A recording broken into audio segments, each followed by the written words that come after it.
Kisah kali ini dari Pak Parno. Beliau bekerja sebagai satpam di salah satu pabrik triplek dan terkenal sangat angker. Oke, sebelum lanjut coba absen dulu, dari daerah mana saja, dan bagi yang belum subscribe tolong jariah subscribe-nya. Saya doakan yang sudah subscribe bisa lunas hutangnya, dilancarkan segala urusannya, dan ditambah rizkinya. Ayo kita masuk ke ceritanya. Malam itu udara terasa dingin menusuk tulang. Pak Parno, seorang satpam Parubaya, duduk di pos jaga kecil di samping pintu gerbang pabrik triplek. Jam dinding menunjukkan pukul 11:15, dan suasana sekitar begitu lengang. Hanya suara jangkrik dan sesekali gonggongan anjing yang terdengar dari kejauhan. Pabrik itu berdiri besar dengan bangunan tua yang dindingnya mulai kusam dimakan waktu. Lampu-lampu jalan di sekitar hanya beberapa yang masih menyala, sebagian lainnya berkedip seperti hampir mati. Dari balik pagar kawat, barisan kayu gelondongan dan mesin-mesin besar terlihat bagai bayangan hitam yang menyeramkan. Pak Parno menghembuskan napas panjang sambil menyeruput kopi panas dari gelas kaleng yang sudah berkarat di pinggirnya. Semoga malam ini tenang-tenang saja, gumamnya. Tapi dalam hatinya, ia tahu bahwa setiap kali masuk shift malam, rasa was-was itu selalu datang.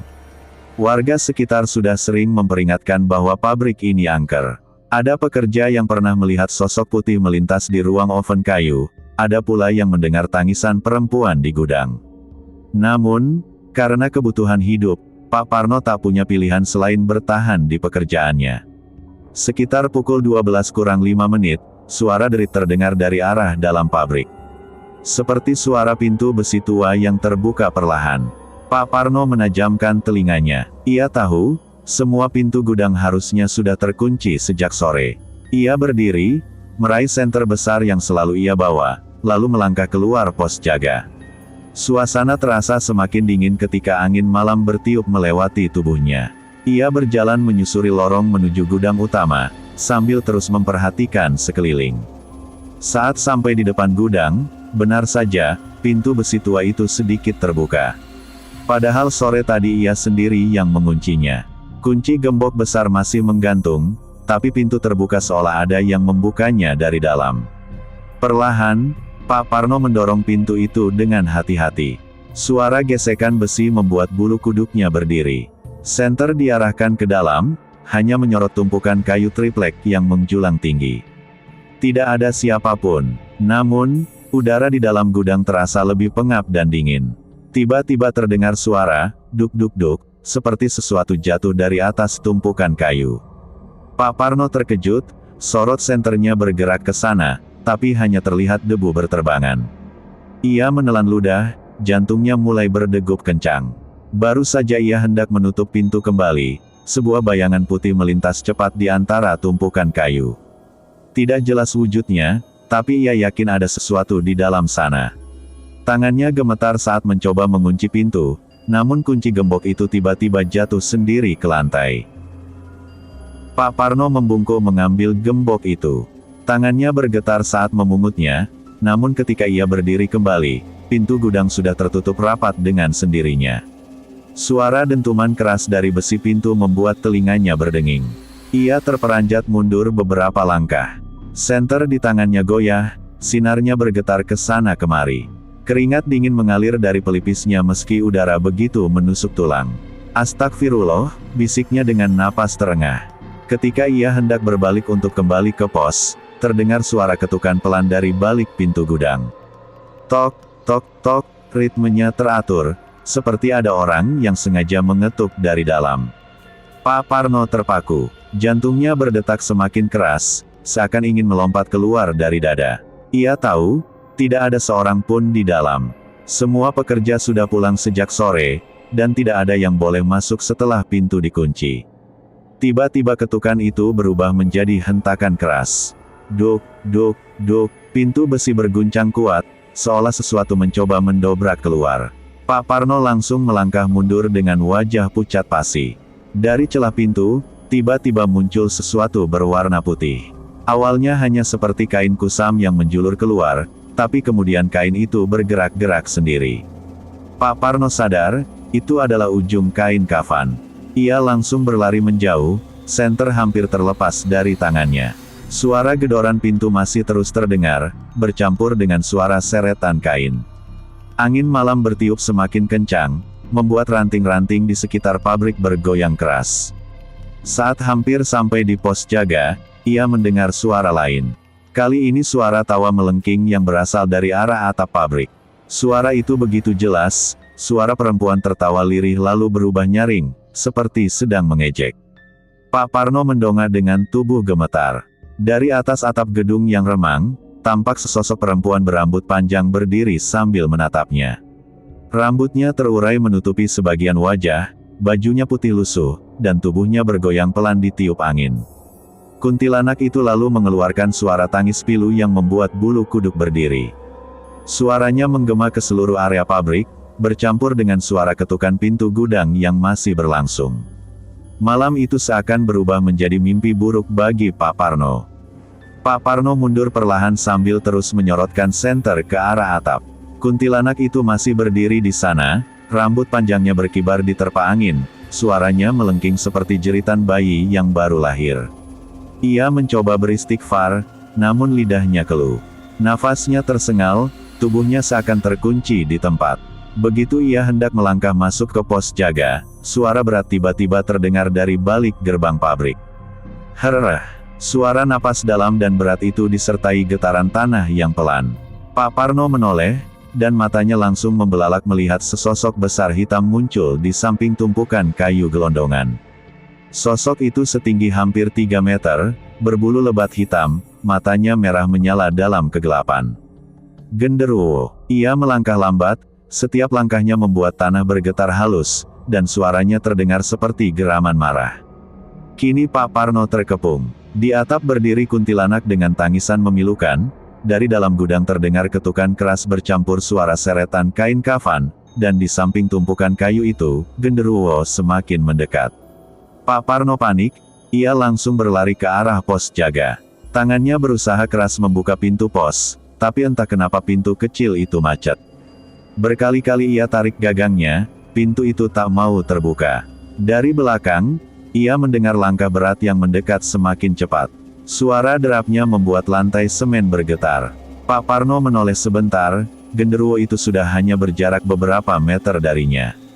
Dengan sisa tenaga, ia menendang pintu pos hingga terbuka. Ia masuk dan langsung menutup pintu rapat-rapat, lalu meraih pentungan kayu yang tergantung di dinding. Jantungnya berdegup kencang, tangannya gemetar hebat. Dari jendela kecil pos, ia melihat genderuwo itu berhenti tepat di depan. Sosok raksasa itu menundukkan kepala, menatap langsung ke arahnya. Matanya merah menyala, mulutnya terbuka memperlihatkan gigi besar berlumuran darah. Sementara itu, suara ketukan dari dalam gudang berhenti mendadak. Sunyi. Namun, di sela-sela keheningan itu, terdengar suara kain diseret mendekat. Sret, sret, seolah sesuatu keluar dari dalam gudang dan menuju ke arah pos jaga. Pak Parno menempelkan tubuhnya ke dinding pos, mencoba menjauh dari jendela kecil itu.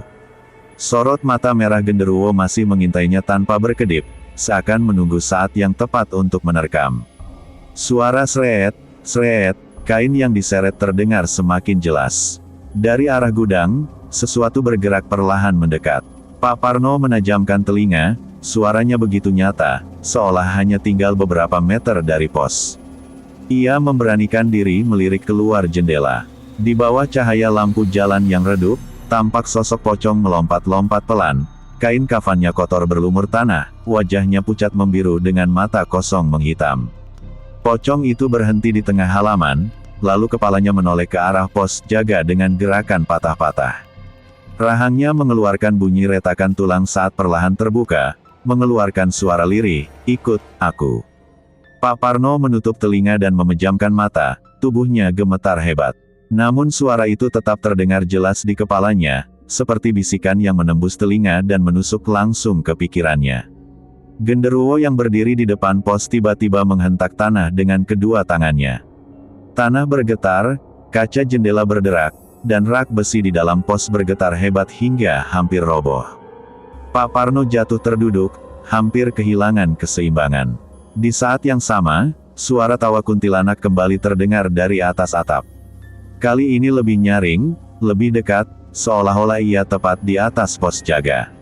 Suara ketawanya bercampur dengan tangisan bayi yang memilukan. Pak Parno meraih senter dan menyalakannya, lalu menyorot ke langit-langit pos yang bocor. Hanya ada cahaya remang, tapi ia jelas mendengar suara langkah kaki dari atas genteng, berlari kecil mengitari pos. Pocong itu kini sudah berada lebih dekat, melompat pelan ke arah pos dengan suara kain yang menyeret. Setiap lompatannya diiringi suara lirih yang terus mengulang, ikut, ikut, ikut. Napas Pak Parno tersengal-sengal. Ia merasa seakan seluruh dunia mengepungnya. Dari depan genderuwo siap merobek, dari luar pocong terus mendekat, dan dari atas kuntilanak berlarian sambil tertawa. Malam itu berubah menjadi lingkaran teror yang tak ada jalan keluar. Pak Parno menempelkan punggungnya ke dinding pos, tubuhnya gemetar hebat. Ia berusaha keras mengatur napas, namun setiap kali ia menarik udara, seolah ada aroma busuk menyengat yang masuk ke paru-parunya. Aroma itu semakin pekat, seperti bau kain kafan basah bercampur tanah kuburan. Dari celah jendela, ia melihat pocong itu kini hanya berjarak beberapa meter, wajahnya semakin jelas, dengan mata kosong menatap tajam. Genderuwo di depan pos masih berdiri kaku, namun matanya yang merah menyala tampak beralih menoleh ke arah pocong. Untuk sesaat, Pak Parno sempat berpikir makhluk-makhluk itu saling berhadapan, tapi ternyata keduanya justru bergerak bersamaan mendekat ke pos. Tiba-tiba, atap pos berderak keras, seperti ada sesuatu yang melompat turun. Genteng bergeser dan debu beterbangan ke dalam ruangan. Pak Parno menengadah, jantungnya hampir berhenti saat melihat ujung rambut hitam panjang menjulur dari celah genteng. Rambut itu bergerak-gerak sendiri, merayap turun seperti ular. Beberapa helai menyentuh bahunya, membuat kulitnya merinding hebat. Ia berusaha menepisnya dengan pentungan kayu, namun rambut itu terasa kuat, seperti tali yang mencoba melilit tangannya. Dengan panik, Pak Parno mengibaskan pentungan berulang kali hingga rambut itu terlepas. Ia terengah-engah, tapi dari atas genteng terdengar suara tawa melengking, disusul tangisan panjang yang menusuk telinga. Pocong kini sudah berdiri tepat di depan pintu pos. Ia tidak lagi melompat, tapi berdiri kaku dengan kepala miring, mulutnya menganga, mengeluarkan suara napas berat yang terputus-putus. Genderuwo mulai bergerak, menempelkan kedua tangannya ke dinding pos, seakan ingin merobohkan bangunan kecil itu. Suara retakan mulai terdengar, dinding kayu bergetar seolah tak akan kuat menahan. Pak Parno merasa seluruh tubuhnya lemas. Ia tahu, jika pos itu roboh, ia tidak punya tempat berlindung lagi. Dengan nekat, ia membuka pintu pos sambil mengacungkan pentungan, berharap bisa kabur melewati celah di antara makhluk-makhluk itu. Begitu pintu terbuka, pocong yang berdiri di depan langsung mendekat dengan kecepatan tak wajar. Sorot matanya yang kosong menembus langsung ke dalam jiwa, membuat Pak Parno tertegun, tubuhnya seakan terkunci di tempat tanpa bisa bergerak. Pocong itu semakin dekat. Nafas Pak Parno tersengal, mulutnya ingin berteriak tapi tak ada suara yang keluar. Seluruh tubuhnya kaku, hanya matanya yang masih bisa berkedip cepat karena panik. Dari sela kain kafan pocong, muncul cairan hitam pekat yang menetes ke lantai. Bau anyir darah bercampur busuk menyebar ke seluruh ruangan pos. Setetes cairan itu mengenai sepatu Pak Parno, membuat kulit kakinya terasa panas seperti terbakar. Dengan sisa tenaga, ia berusaha mundur, menarik kakinya yang kaku. Pentungan kayu di tangannya diangkat tinggi, lalu ia ayunkan ke arah wajah pocong. Pentungan itu menembus tubuh pocong tanpa menghasilkan suara benturan, seolah menghantam udara kosong. Namun, setelah itu, pocong tiba-tiba mengeluarkan suara jeritan parau yang menggema ke seluruh pabrik. Jeritan itu membuat telinga Pak Parno berdengung, dan kaca jendela pos retak seketika. Genderuwo di luar pos ikut meraung, kali ini lebih keras, membuat tanah bergetar hebat. Retakan pada dinding pos semakin melebar, serpihan kayu mulai berjatuhan. Bangunan kecil itu benar-benar hampir roboh.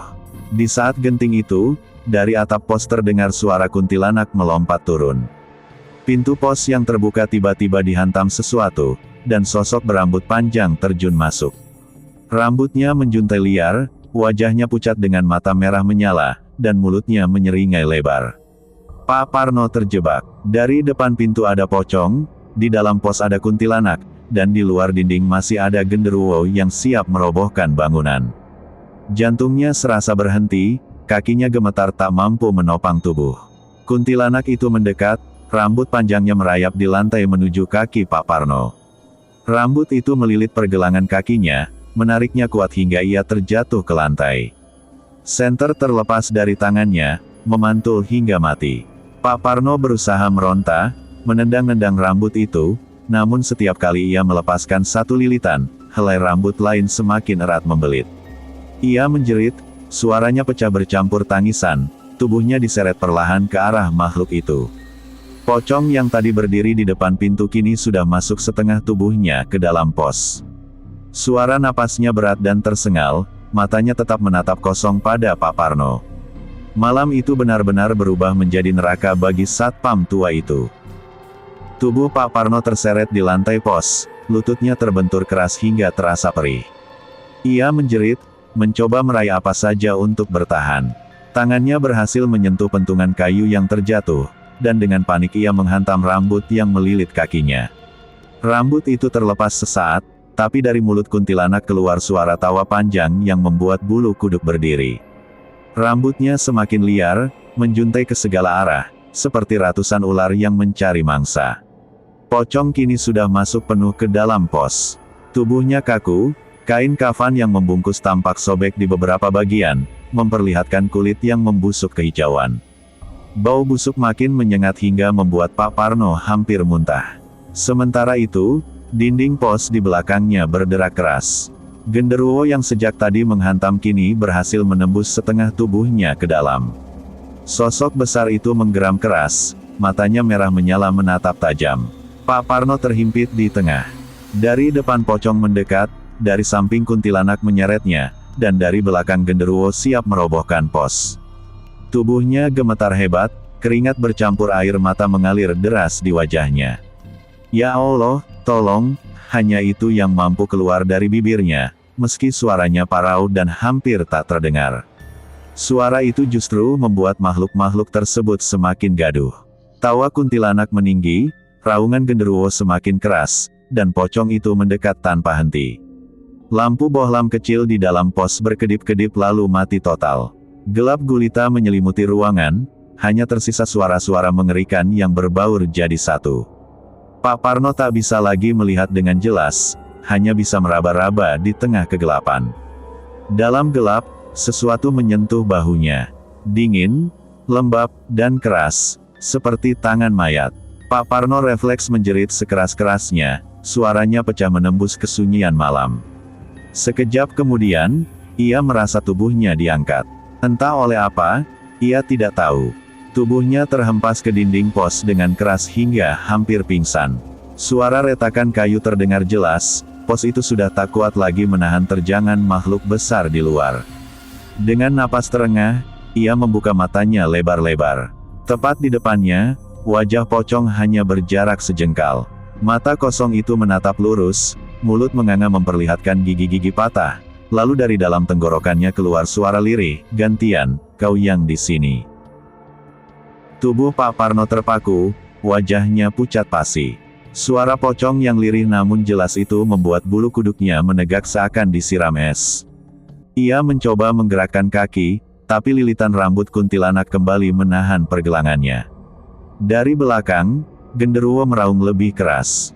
Suara itu menggema di seluruh area pabrik, membuat atap pos bergetar hebat. Beberapa genteng jatuh berdebam ke lantai, debu dan serpihan berterbangan, menambah kekacauan malam itu. Pocong mengangkat tangannya perlahan, gerakannya kaku. Dari sela kain kafan, terlihat jari-jarinya membusuk dan rapuh.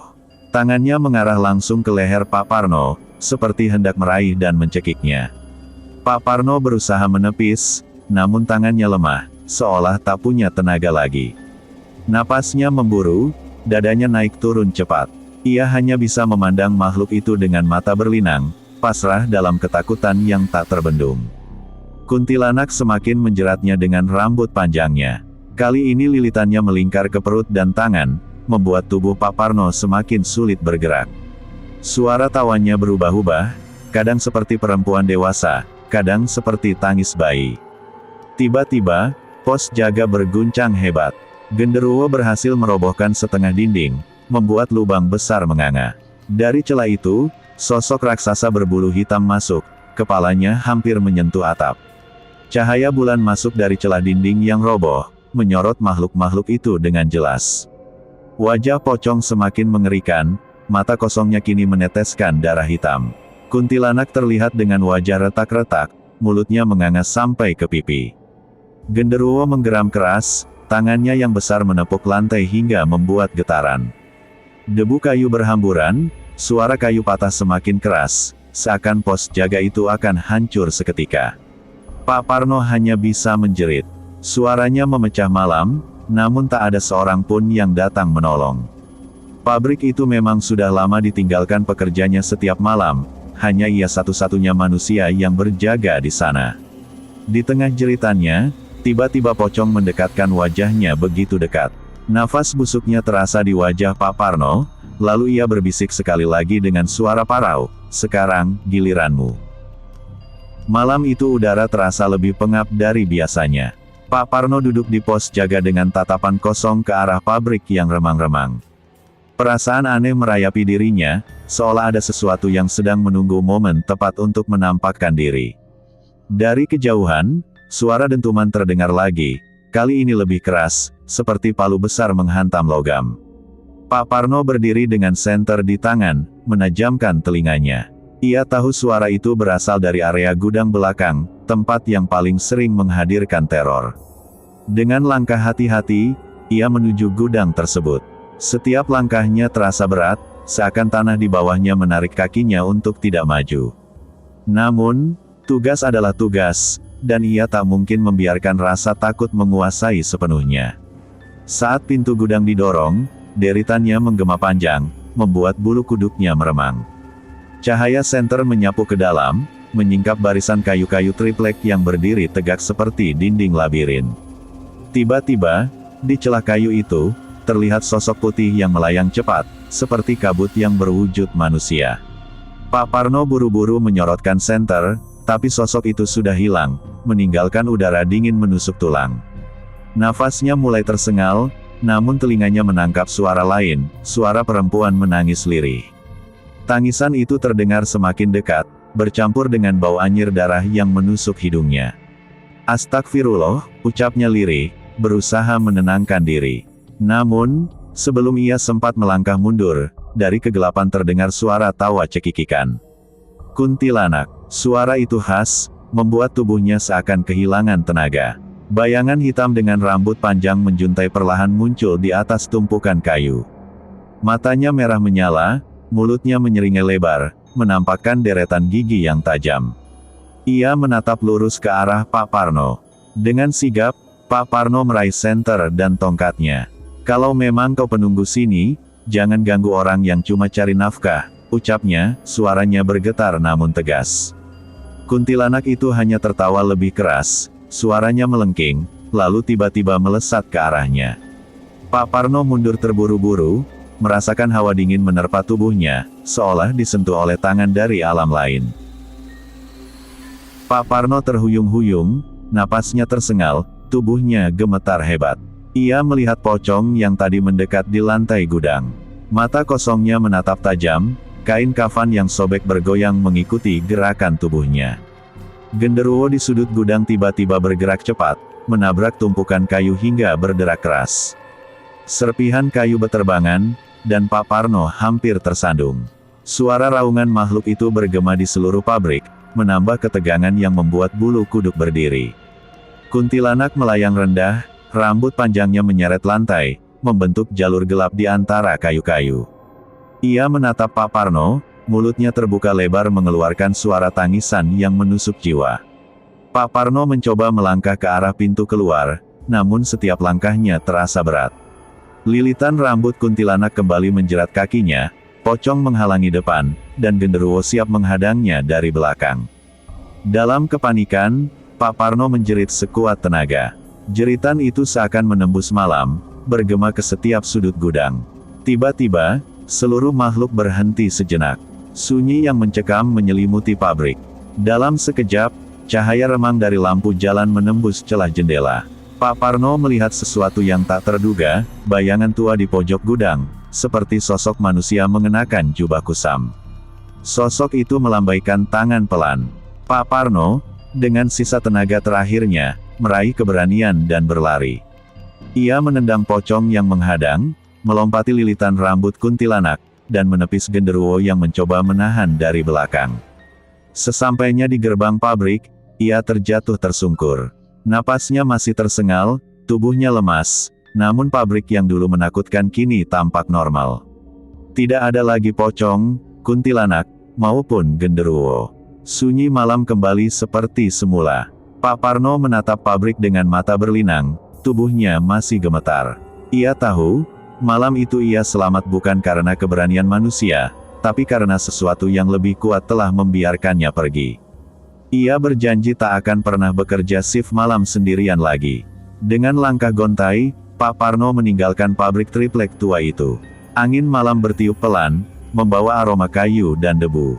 Pabrik yang menyeramkan itu tetap berdiri diam, menunggu satpam berikutnya yang berani menantang malam dan makhluk-makhluk yang menghuni setiap sudutnya.